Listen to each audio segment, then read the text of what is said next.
Hello friends,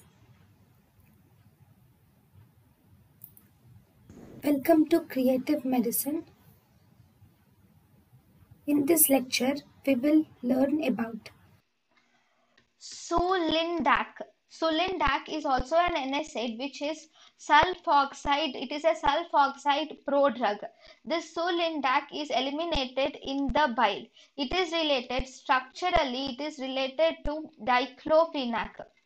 This Sulindac does not structurally inhibit the renal prostaglandin synthesis.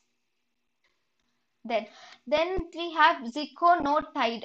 This ziconotide is approved for intrathecal analgesia.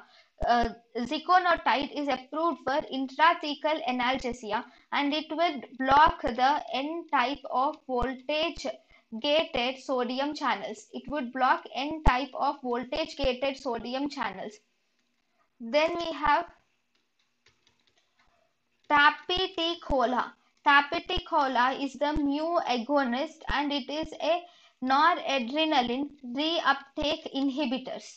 It is a mu agonist and noradrenaline reuptake inhibitor. This tapeticola is used as an analgesic.